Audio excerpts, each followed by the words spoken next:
गरीब बहू का जादुई दावत का खाना।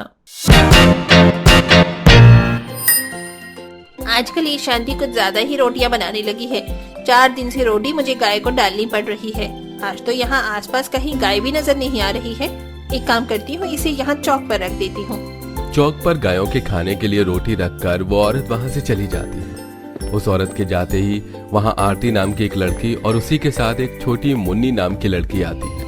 इस वक्त यहाँ कोई नहीं है, चलो जल्दी से इस रोटी को चुरा लेते हैं। मुन्नी आरती चुपके से उस रोटी को उठाती हैं और जल्दी से उसे अपने घर ले आती हैं। ये लो भाभी, जल्दी से इसे चूल्हे पर सेक लो, बहुत जोरों की भूख लग रही है। आशा उन रोटियों को ऊपर से साफ करके अच्छे से चूल्हे पर सेक लेती है और अब पूरा परिवार वो बासी सूखी रोटी नमक और पानी के साथ खाता है। सभी की आंखों में उस सूखी रोटी को खाते हुए आंसू आने लगते हैं, लेकिन किसी के मुंह से एक शब्द नहीं निकलता। पूरा परिवार अक्सर ऐसे ही खाने के लिए तरसता। लोग अपने घर का बासी या खराब खाना घर के बाहर गाय के खाने के लिए रख देते थे। अक्सर वही खाना ये लोग सबकी नजरों से छुपते छुपाते घर लेकर आते और उसे ही खाकर अपना पेट भरते। कुछ दिनों के बाद पेट में बहुत दर्द हो रहा है माँ। मैं जानती हूँ मुन्नी बेटा, क्यों तेरे पेट में दर्द हो रहा है। खाली पेट रह रहकर तुम सबकी हालत कितनी ज्यादा खराब हो चुकी है। समझ नहीं आ रहा कहाँ से तुम लोगों का पेट भरूं। माँ, सुबह मेरे दोस्त बता रहे थे कि जो हमारे गांव में हनुमान मंदिर है ना, वहाँ आज दोपहर में भंडारा होने वाला है। हम लोग उस भंडारे में खाना ले आएंगे। शाम की बात सुनकर आशा काफी ज्यादा खुश होती है। दोपहर होते ही आशा शाम हनुमान मंदिर के पास जाकर भंडारे की लाइन में खड़े हो जाते हैं। भंडारे में उन दोनों माँ बेटे को 2-2 पूरी और आलू की सब्जी मिलती है, जिसे देख वो लोग काफी खुश हो जाते हैं। शाम बेटा, इन 4 पूरियों से तो हम में से किसी का भी पेट नहीं भरेगा। एक काम करते हैं, इसे छुपाकर दोबारा से भंडारे की लाइन में खड़े हो जाते हैं। आशा शाम पूरी सब्जी को छुपाकर भंडारे की लाइन में दोबारा खड़े हो जाते हैं, लेकिन भंडारे वाला उन दोनों माँ बेटे को आसानी से पहचान लेता है। अरे तुम लोग तो अभी आलू पूरी लेकर गए थे, अब दोबारा से आ गए। अरे भंडारा गरीब लोगों के लिए है, तुम जैसे लालचियों के लिए नहीं है। साहब, आप गलत समझ रहे हैं। मेरे परिवार में बहुत लोग हैं और इन 4 पूरियों से हम में से किसी का भी पेट नहीं भरेगा, इसीलिए हम दोबारा लाइन में लगे हैं। भंडारे वाले आशा और श्याम के पास से आलू पूरियों को छीन कर रख लेते हैं और उन्हें वहां से भगा देते हैं। और आज रात भी पूरा भूखा ही परिवार सो जाता है। ऐसे ही कुछ दिन और गुजर जाते हैं। अपने परिवार के बुरे हालातों की वजह से अब आशा भी आसपास की जगह पर काम देखना शुरू करती है और उसे घर में झाड़ू पोछा का काम मिल जाता है। आशा हर रोज की तरह अपनी मालकिन के घर पर झाड़ू पोछा लगा रही थी कि तभी आशा की मालकिन आती है। आशा, कल रात हमारे घर पर दावत हुई थी तो उसका थोड़ा बहुत खाना बच गया है। उसे मैंने इस थैली में रख दिया है, तुम इसे अपने घर ले जाना। मालकिन, आपका बहुत बहुत धन्यवाद। आज आपकी वजह से न जाने कितने दिनों बाद मेरा परिवार अच्छा खाना खाएगा। सारा काम खत्म होने के बाद आशा खुशी खुशी अपनी मालकिन के लिए दिए हुए खाने को लेकर आ रही होती है कि तभी आशा को एक पेड़ के नीचे एक आदमी रोता हुआ दिखाई देता है, जिसे देख आशा उसके पास जाती है। क्या हुआ भाई साहब, आप ऐसे रो क्यों रहे हैं? बहन जी, मैं एक बर्तन वाला हूँ। बर्तन बेचकर अपना पेट भरता हूँ, लेकिन 4 दिन हो गए हैं, मेरा एक भी बर्तन नहीं बिका। आप मुझसे एक बर्तन ले लीजिए, कम से कम मैं आज कुछ खा तो लूंगा। भाई साहब, मेरे पास बर्तन खरीदने के लिए पैसे तो नहीं है, लेकिन ये खाना जरूर है।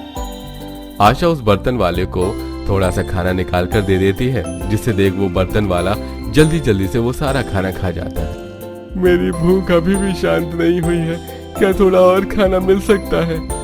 आशा के पास अब थोड़ा सा ही खाना बचा था, लेकिन उस बर्तन वाले को भूख से तड़पता देख आशा वो सारा खाना उसे दे देती है, जिसे खाकर वो बर्तन वाला वहां से चला जाता है। लेकिन उस बर्तन वाले के वहां से जाते ही जहां वो बैठा होता है, आशा को वहां पर एक सफेद रंग का सुंदर सा कटोरा मिलता है। लगता है ये कटोरा उस बर्तन वाले का ही है। आशा उस बर्तन वाले को कटोरा देने के लिए जैसे ही पीछे मुड़ती है तो देखती है कि वो बर्तन वाला वहां से गायब हो चुका है। अरे, ये बर्तन वाला अचानक कहाँ गायब हो गया? आशा अब उस कटोरे को अपने साथ ले आती है और अपने चूल्हे के पास रख देती है। ऐसे ही कुछ दिन गुजर जाते हैं। आज आशा अपने दोनों बच्चों के साथ भगवान की पूजा के लिए मंदिर में जाती है। हे भगवान, अब तो अपना कुछ करिश्मा दिखाओ। आखिर कब तक मेरे परिवार को यूं ही भूख से तड़पना होगा? माँ, ये भगवान जी की मूर्ति के सामने क्या रखा हुआ है? बेटा, इसे पेटी कहते हैं। लोगों का मानना है कि अगर हम अपनी कोई भी इच्छा कागज पर लिखकर इस पेटी में डाल देंगे तो भगवान उसे जल्द से पूरी कर देते हैं। आशा की बात सुन दोनों बच्चे घर आते हैं। अपनी कॉपी में से कागज फाड़कर उस पर अपनी मनपसंद खाने की चीजें लिखते हैं। श्याम, मैंने तो इस कागज पर चाउमीन, बर्गर, पिज्जा और पुलाव लिखा है।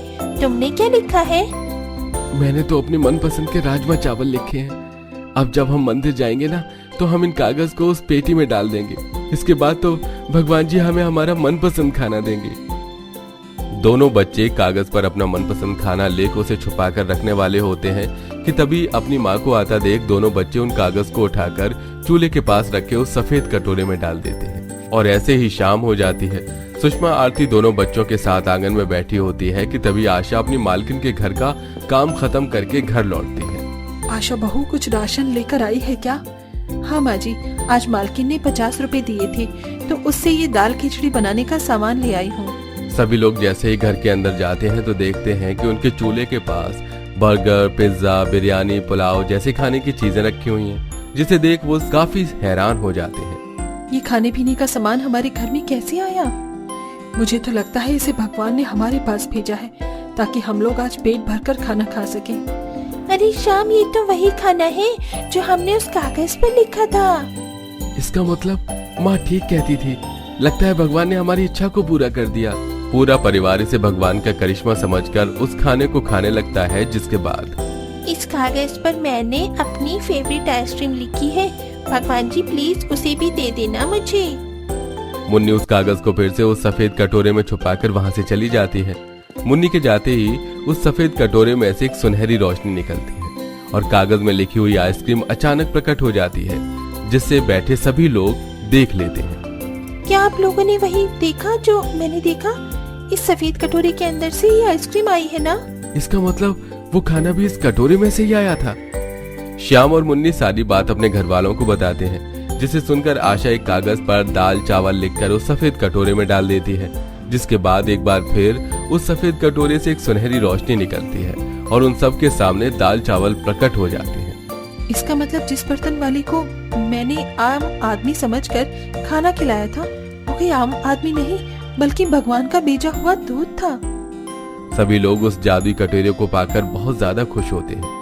जिसके बाद अब सभी एक लंबी सी लिस्ट बनाकर उसमें अपना मनपसंद खाना लिखकर उस सफेद कटोरे में डाल देते हैं और अब एक एक करके वो जादुई सफेद कटोरे से जादुई खाना निकलने लगता है। मैंने तो कभी सपने में भी नहीं सोचा था कि इस गरीब परिवार को कभी जादुई खाने की दावत भी नसीब होगी। इतना खाना तो किसी अमीर की दावत में भी नहीं होगा जितनी ये हमारी जादुई दावत में है। पूरा परिवार अब ज्यादा देरी न करते हुए पेट भरकर स्वाद लेते हुए उस जादुई कटोरे की दावत को अच्छे से एंजॉय करता है। और अब जब भी किसी का कुछ खाने का मन करता तो सभी कटोरे में पर्ची डालकर अपनी मनपसंद खाने की चीज रखकर उस कटोरे में डाल देते, जिससे वो जब चाहे अपना मनपसंद खाना खा सकते थे। माँ जी, इस जादुई कटोरी की मदद से हमने जादुई खाने की इतनी स्वादिष्ट दावत खाई है, तो क्यों ना अब हम गांव के सभी गरीब लोगों को जादुई दावत खिलाएं। आशा के घर वालों को उसकी बात पसंद आती है, जिसके बाद अब अनुज अपने गांव के सभी गरीब लोगों को जादुई दावत खिलाने के लिए इकट्ठा कर लेता है। भाई साहब, आप लोगों के तो खुद ही खाने के लाले पड़ रहे हैं और आप लोग हमें दावत खिलाएंगे। कहीं कोई खजाना हाथ लगाया है क्या? बहन जी, ऐसा ही कुछ समझ लीजिए। आशा सभी गरीब गांव वालों के लिए तरह तरह के अच्छे पकवान एक पर्ची में लिखकर उस जादुई कटोरे में डाल देती है और देखते ही देखते उनके सामने वो सारा खाना प्रकट हो जाता है। जादुई खाने की दावत खाकर सभी गरीब लोग काफी ज्यादा खुश होते हैं। अरे, ऐसा खाना तो हमने कभी सपने में भी खाने के बारे में नहीं सोचा होगा। जो अमीर लोग नहीं कर पाए वो आप लोगों ने हमारे लिए किया। भगवान आपका भला करे। अपने जैसे गरीबों का पेट भरकर पूरा परिवार काफी खुश होता है। जिसके बाद अब वो जादुई खाने को ही अपने रोजी रोटी का सहारा बना लेते हैं और सारा परिवार बिना किसी परेशानी और भुखमरी के हंसी खुशी अपनी जिंदगी जीता है।